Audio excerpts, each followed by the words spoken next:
Well, hello, Holotable and Star Wars fans. Welcome new players to Star Wars Galaxy of Heroes, and possibly older players to more veteran players. I'm on my free-to-play account here today, and I'm here to talk about the 7 important decisions you have to make in this game if you want to have fast success and be semi-competitive.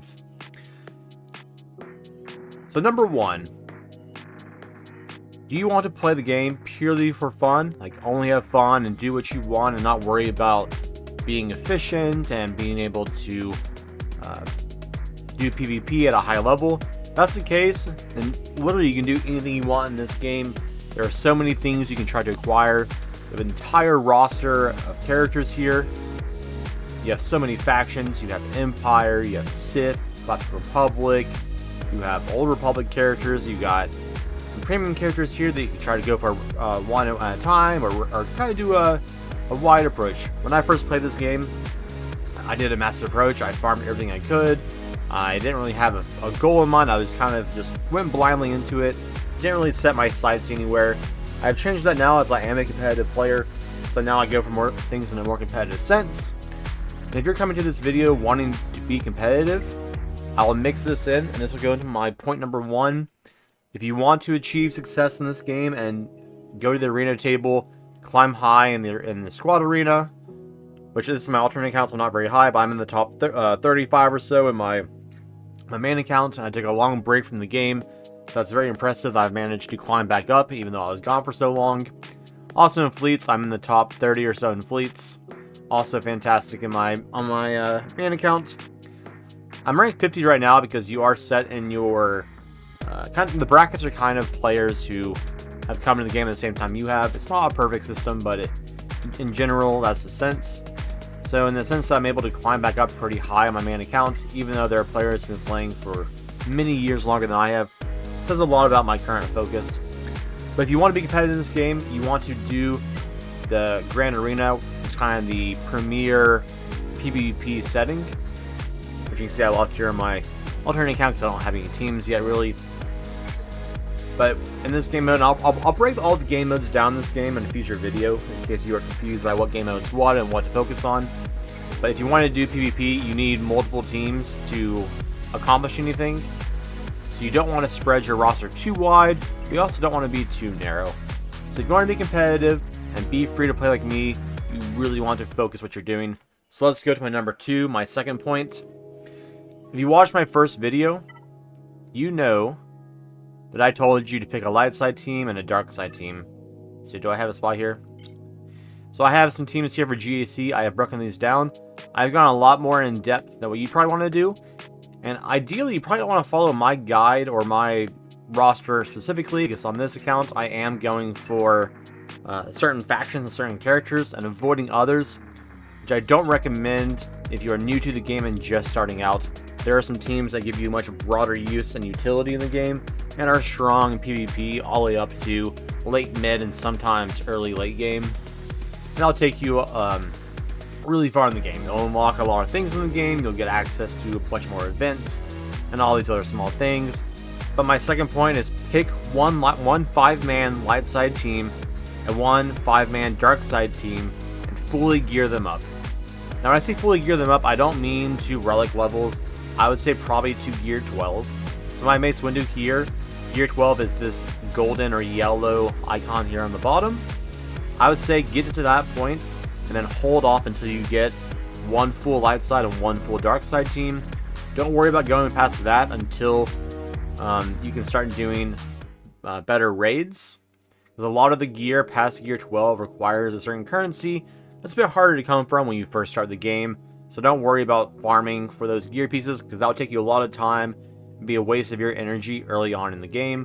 Where your energy up here, your normal energy and your ship energy up here, will be more useful farming shards for characters and ships, especially ships, as they are the largest hindrance to getting success in this game. If you have a stronger fleet, you have a much higher chance of being better in PvP. But that's not the purpose of this video. I'll do a video in the future about ships. But my third point is how to spend your crystals and spend them efficiently. If you want to be competitive, you need to be efficient with your crystals. There are many packs in the store where you can spend your crystals on. In general, I will never recommend one of these packs for crystals, unless you're going to buy these relic amplifier packs down the road. But early on in the game, you don't need to worry about these, as you won't even be able to use these until you have a character past gear 12. And that really won't start happening until you're doing kind of crate raids, or even the indoor raid, or the Naboo raid, whatever raid is out at the time. But when you're first starting out and you're doing the pit raid or the Sith Triumvirate raid like I'm doing on this account, these things don't matter to me that much because I don't have any characters that can use them. But if you have several thousand crystals built up over time because you're not spending them on refreshes, what are you doing wrong? You should be refreshing your energy. You could buy a couple of these packs down here too. I do this more on my main account, but right now my main account is spending crystals elsewhere. But these are a great value for crystals if you wanted to spend them there and on nothing else. But my biggest thing is to use it on energy refreshes. Ideally, when you're first starting out, normal energy is premium. You want to do this at least 3 times a day. It takes 150 crystals total to refresh. And that way you can farm all of your characters. So you can farm your light side team. So my light side team on this account is my Jedi team. So I'm farming Anakin. I'm farming Rex 2 on the side. Nisa. I farmed Ahsoka and Mace earlier on. I did Mace with currency, I believe. So he's a lot easier to farm. But you want to be able to farm those characters. Generally, I say I have these characters all flagged. You want to farm 5 characters at a time. Starting out, you can change this up a little bit later on. Use energy to get up 5 characters, and then once those 5 are done, swap in another 5. You could do your entire light side team here. I have mine spread a little bit thin because I have some longer term goals that I'm trying to farm for now and get those teams ready as fast as possible. So don't follow these exact characters unless you want to follow what I'm farming for. But you want to spend all your energy farming these guys. I already did this earlier today. Farm those. Don't worry about refreshing the crystals here unless you just want to rush this and you have extra crystals. But early on in the game, you get about 150 to 200 a day, give or take. Sometimes more if you're doing the PvP Galactic Arena. But doing that, you can at least refresh your energy every day, 3 times. I have not done mine yet all today because I have not gained my daily crystals. For me, I am doing Cantina mostly because I'm trying to farm up Obi-Wan here, which is a nice character to have and good for an assault battle. I'll go into all those things in a future video. If you are going for a character that's only on Cantina and nowhere else in the game, you could forsake refreshing your normal energy for Cantina like I'm doing. I try to 3 times a day. Doesn't always happen that way if I don't have enough crystals. But these are the 2 that I would focus on early game, as you want to try to get those characters as fast as possible. But only refresh Cantina if you are farming for your team. Those teams can be whatever you choose, whether it be a Phoenix team, a Rebel team with like a old Ben as your lead. You want to go for clones. It's not the best team to go for clones early game, but you could if you wanted. Empire's a strong team, has a lot of utility and fleets as well. Bunch of different options, and I'll do a video breakdown later on about what starting team you should go for. But as of right now, I highly recommend go for Phoenix. They're a great starter team, very useful. You can see my Phoenix team that I'm building out here next after I get my Jedis done. I'll be going for these Phoenix guys here. That's a team I recommend if you want to start off the game, you don't know what team to build. This is a great starting point that leads into many things in the game, whether that be fleets, going for Grand Admiral Thrawn later on, GAC, or just a team to use to get through all the PvE elements. They're also useful in territory battles, but I won't break down all that stuff in this video. My next point, my point number 4, is how to get to level 85. Getting to level 85 is currently the max level in the game, and that unlocks all the game modes, all these little icons you see here, Galactic battles, the events, arena, guild stuff, mod battles, all this unlocks fully at level 85, so you want to get there as fast as possible. And how do you do that?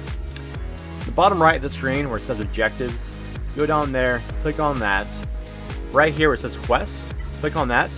You won't have the same quest I do because I've done a bunch of them already to get the experience. But you can click on each one on the left side of your screen. And you'll see in this breakdown the rewards it gives. Some give experience, some give shards for characters, some give different things in the game. Like these are mod slicing materials, which you'll use later on once you start slicing mods. But you won't do that for quite a while, and I'll make a full mod video later on kind of breaks that down, so don't worry about those too much. Don't spend those either right now. It's kind of hoard them up, keep them on the side. Those are used to make your best mods even stronger. For example, this quest gives me gear. I think this one here gives experience down here somewhere. Maybe I don't know the experience quests. There's some I'll show you that give experience. Tackle those first. Follow those objectives. They'll tell you right here what you have to do. For this one, I need to win certain mod battles, which I'll do soon. I just haven't done yet. Some of these are slice mods, blah blah blah. Conquer territories. They'll tell you how to do those quests. The ones with the experience boost you the most. Some even give you character charts that are useful for early game teams like Phoenix, like Rebels, like Empire. So that's where I would start next. Is tackle those quests. After you've done your energy refreshes, you can even do kind of step 3 and step 4 together. See what quests need energy to do. It could be star certain characters. I know there's one of getting Jedis to 5 stars. I'm getting that done. I believe I already got that done already. So that accomplished one of the quests for me, which was great. The next thing to do is your Galactic War. If you don't have enough time to do all the quests or all the daily activities every day because of who knows what, getting your Galactic War done early is huge. I've already done mine, but when you do all these battles here, you get character shards that you may not be able to farm yet, but that'll be useful. You get credits, both fleet credits and normal credits, which you use to upgrade all your characters, do slice mods. Very important to have. You can definitely hit a low amount of credits early in the game, which I currently do right now on this account. You also get this Galactic War token. You get 1200 by doing all the battles. If you hit and go to redeem, you can use them for characters you're trying to farm for your team. You can use it for ships. I'm using mine purely for ships right now because that's the biggest limiting factor in the game. If I can get the ships to 7 stars faster than everybody else, I'll have a huge edge over all the other players in my brackets, and for PvP environments where you can fight people who've been playing the game for years or for days. There are other characters. I farm some characters that I need for certain requirements. It all depends on what your goals are, and we'll go over that here in just a moment, how to set what goal is right for you. But do this every day. This is the #1 battle. When you hit level 85 and you beat it, you're able to sim it. So it takes like 2 seconds. You hit one button and it does all the notes for you without having to do any battles. So it's super nice. That's why I say focus on one team. That way you can power through galactic battles really fast and you can get it done without any problems. Because your teams do roll over, and the health you get, or if you take any damage in these battles, that damage rolls over to the next battle. So if you lose your team, you're out for this whole battle. So if you have a really strong team that just can't die because they're so strong compared to what you're facing, you can roll over. I basically did these battles with one team, and they roll through every time. Through level 1 through 85, I did the same team the whole time. If you have questions about what teams use for there, leave a comment below and I'll tell you what teams I use, or I'll help out with the roster you have. But if you go for that Phoenix early and invest in all their gear to like a gear 8 or gear 9, you shouldn't have any problems doing that battle. Alright, so number 6. Learn optimal modding so you don't waste resources. I'll do a full video on mod breakdowns. I'm going to do a quick little tidbit of these mods. These battles here on the mod battles 1 through 8. If you look at down here on the rewards, it's only a 2-dot or 1-dot mod. You never want to apply these mods unless it's all you have early on, but don't invest in leveling them up all the way. Just apply a couple that have speed on them to your characters just so they have some basic stats until you can do these mod challenges. These mod challenges give you 5-dot mods by default. It's the only way to get 5-dot mods without buying them in the shop for credits. But this tier 3 gives you 5-dot mods. Don't worry about these. You have to battle these to get to the tier 3. But once you can do tier 3, you can send them whenever you want. Health is a good starter option. It's the easiest battle to accomplish until you get teams that can do speed and offense mods, which are much more useful later on and much more rare. You get a lot of health mod drops from events in the game, so don't worry too much about only doing health mods. They are useful. You just send these and you'll get 5-dot mods that has the best quality bonuses to them. Higher speeds, higher health, higher defense, all those things. Crit damage mods are useful sometimes. The things you want to focus on mostly is tier 3 of health mods and tier 3 of speed mods and offense mods. I know early on it's hard to 3-star this speed mod battle, But once you do, you're able to start simming these, and they're quite useful.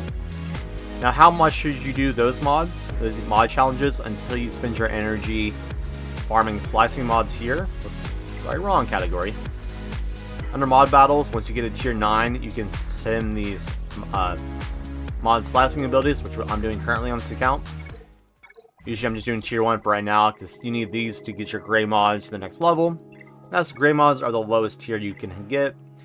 But you do that until you have your full mod inventory set up. So if I go to my mods here and go manage mods, I have 482 mods out of 500 possible here.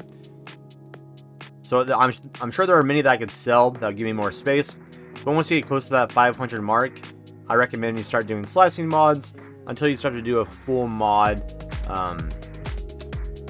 application, which I'll show you in a future video when I do my full mod breakdown. I'll show you how I slice mods, how I apply mods now, and I'll show you some resources in my next newbie friendly video about how to find resources about what characters use what mods and what are most useful on them. But learning that skill will save you a lot of time down the road, will save you resources, which on my main account I burned through mine with caution out the window. I would do a lot better at doing better modding, which I have currently been doing. I have a lot of old mods that are sliced up really high that are not optimal, and not what I recommend. I'll do a full video down the road breaking down mods more explicitly. When you first start the game, you won't have enough resources to slice anything, so don't worry about that. Basically what you want in your mods on any character is some speed. Speed arrows are really good. These are the only mod that can get speed as a primary stat, so you can always apply those. Those will always be useful no matter what. And then on the secondary, it'll always be gold for you. It'll show you speed. In general, 99.999% you always want speed secondaries. So all these mods are default how they come. I don't think I've sliced many of them. I think it's just the default mods I got. Some are gold, some are blue, some are purple. I'll break down modding in a more analytical sense down the road. As long as you have some speed and you have the set that is useful for you early on, that's all you need to know. If you're curious how the sets work, you can click this little box on the bottom. And you can see how many you need. You need every 2 health gives you a set bonus, so you get extra health. You level up to 15 and they give you even more stats. But only max level the mods if you know you're going to keep them down the road.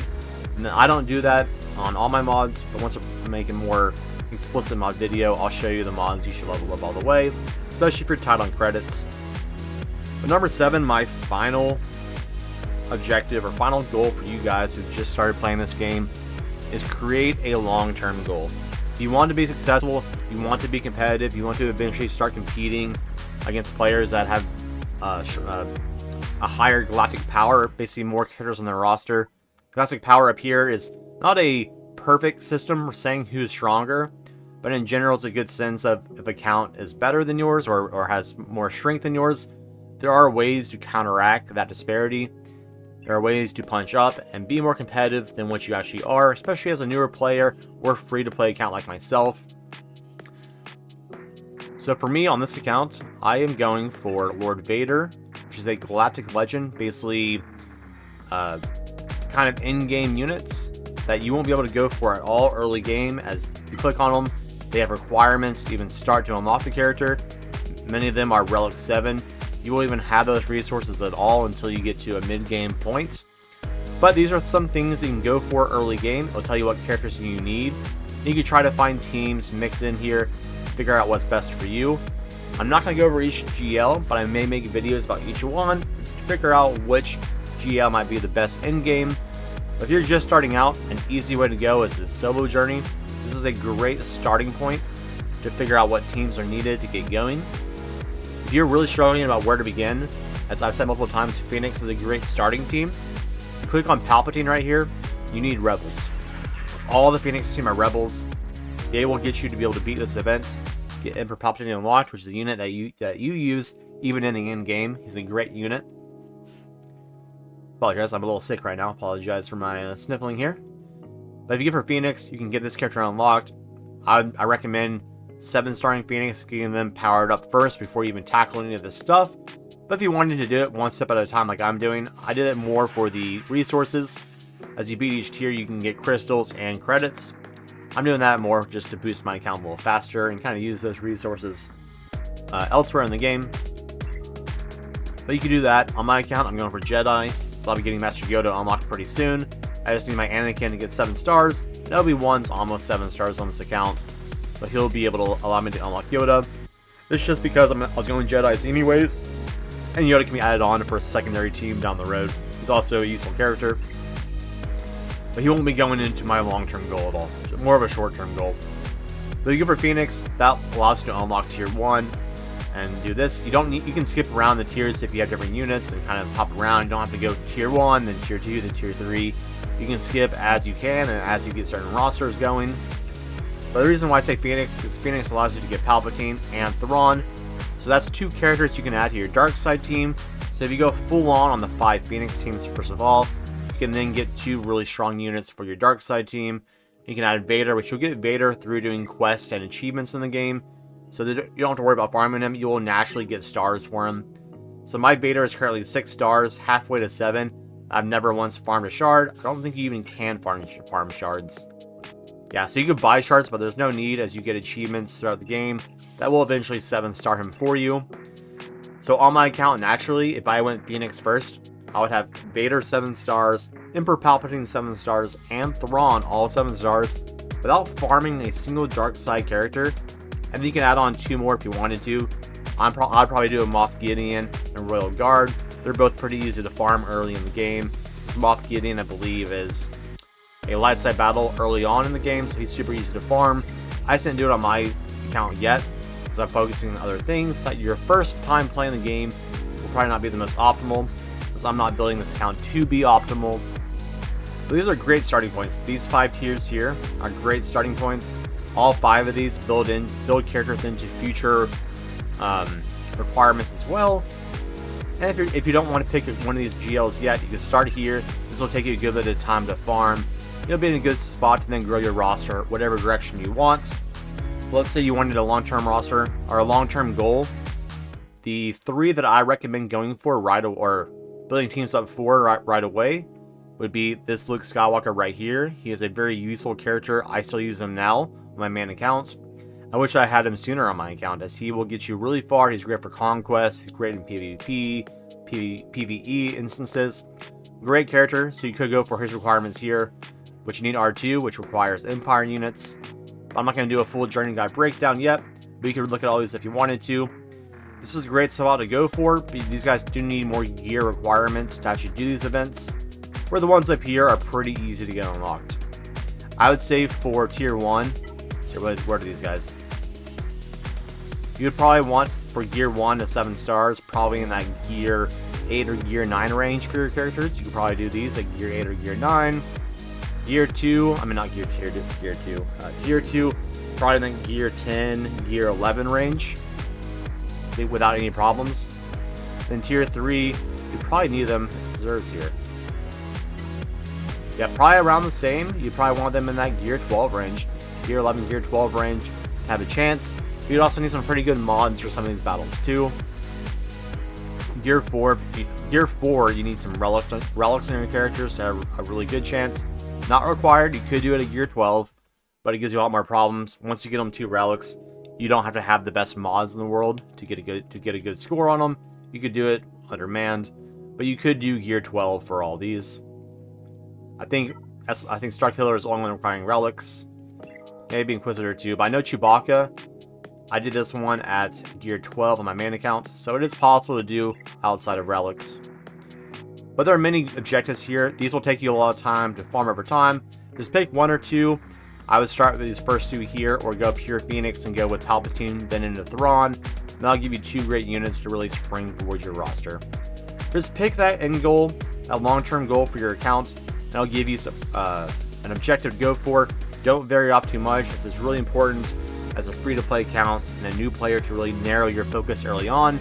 Once you get a stronger roster, you get more ability to do different events in the game, more events and different battles in the game. You'll get a lot more resources coming to your account, and you can then broaden your farming paths a little bit more.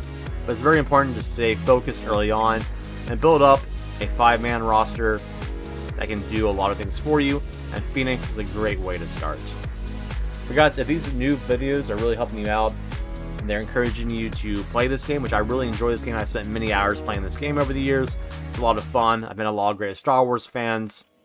But if you enjoy this video and it helps you out, leave a like, drop a comment below, tell me your ally code. I'd love to add you on my free-to-play accounts.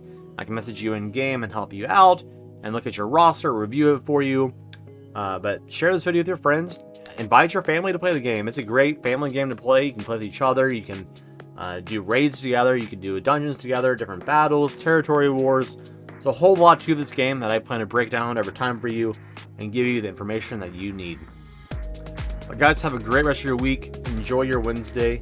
And always, may the Force be with you.